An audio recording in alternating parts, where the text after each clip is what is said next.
Neutral bye Hira and Rajab, south Asia का पहला AI powered podcast. Welcome to Neutral by Hara and Rajab, South Asia का पहला AI podcast. No propaganda, only facts. Please subscribe करना मत भूलिए. आप लोग रोज देखते हो लेकिन बटन प्रेस नहीं करती. आपकी सपोर्ट बहुत इंपॉर्टेंट है. और अब चलते हैं न्यूज की तरफ. एक ही वक्त में 3 जगहें.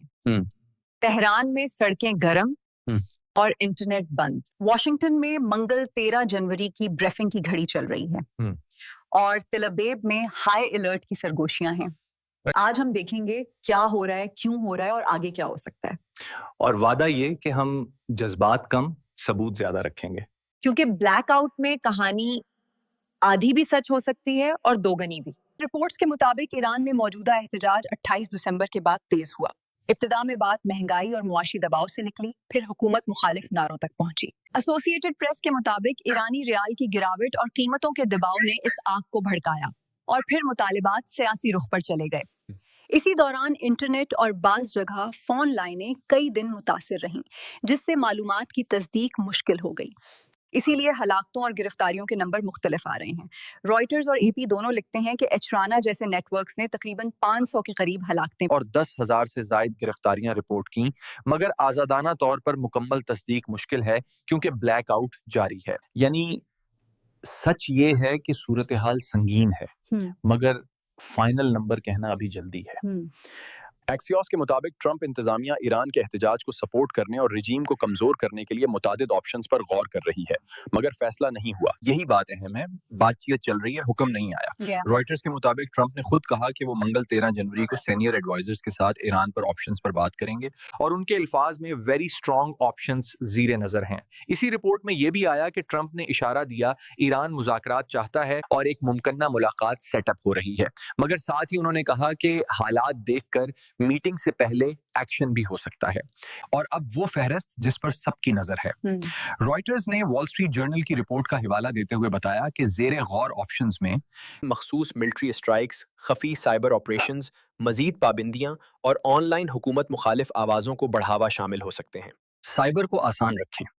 ये ऐसा दबाव है जो गोली के बगैर भी निजाम को हिला सकता है और इसीलिए ये ऑप्शन मेज पर रखा जाता है. और फिर आता है स्टारलिंक. रॉयटर्स के मुताबिक ट्रंप ने कहा कि वो एल्वन मस्क से बात करेंगे कि ईरान में इंटरनेट बहाल करने में स्टारलिंक मदद कर सकता है या नहीं है. रॉयटर्स ने यह भी याद दिलाया कि 2022 में ईरान के एहतजाज के दौरान सैटेलाइट इंटरनेट के जरिए सेंसरशिप बाईपास करने की कोशिशें ज़ेरे बहस रहीं. यहाँ बुनियादी खेल समझें.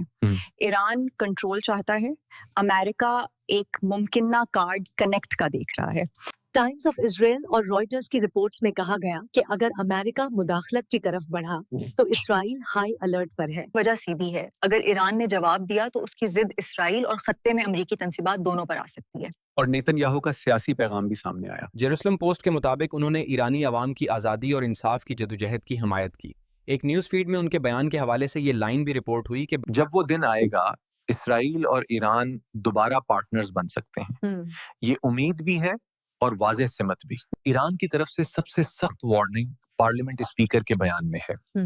टाइम्स ऑफ इजराइल और रॉयटर्स के मुताबिक उन्होंने कहा कि अगर ईरान पर हमला हुआ तो इसराइल और खित्ते में अमेरिकी बेसेस और बहरी जहाज जायज हदफ होंगे और ईरान सिर्फ बाद में रद्द-ए-अमल तक महदूद नहीं रहेगा. रॉयटर्स के मुताबिक ईरानी वजीर खारजा अब्बास इराक्ची ने कहा कि ईरान जंग के लिए भी तैयार है और मुकालमे के लिए भी, और साथ ही ये तासर दिया कि हालात कंट्रोल में हैं.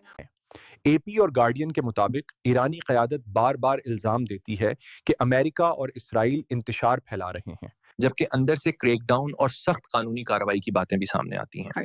यही 2 बयानिए इस बहरान को मजीद पेचीदा बनाते हैं. मंगल 13 जनवरी की ब्रीफिंग इसलिए अहम है कि यहाँ ऑप्शंस को शुक्ल मिल सकती है या रोक भी लग सकती है.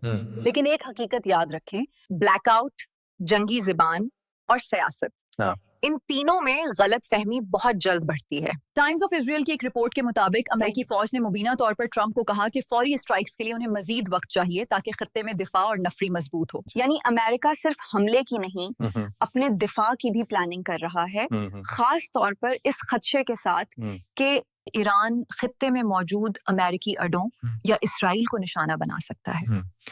اور پس منظر بھی اہم ہے.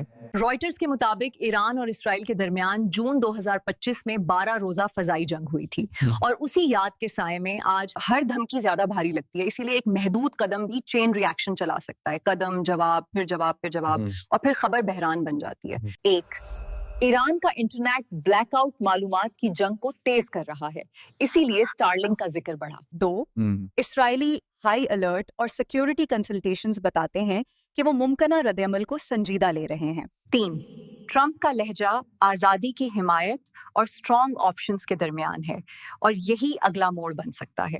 خلاصہ یہ ہے، ایران میں احتجاج اور کریک ڈاؤن کی رپورٹس ہیں، مگر بلیک آؤٹ کے سبب تصویر ادھوری ہے. امریکہ آپشنز دیکھ رہا ہے، فیصلہ منگل کے بعد واضح ہو سکتا ہے. اسرائیل ہائی الرٹ پر ہے اور ایران کہہ رہا ہے کہ حملہ ہوا تو جواب بھی ہوگا. یہ دباؤ ایران کو مذاکرات کی طرف لے جائے گا یا کشیدگی کی طرف؟ ویڈیو کو لائک، شیئر اور سبسکرائب کریں. کامنٹس میں اپنی رائے ضرور شیئر کریں. اپنا خیال رکھیں. اللہ حافظ.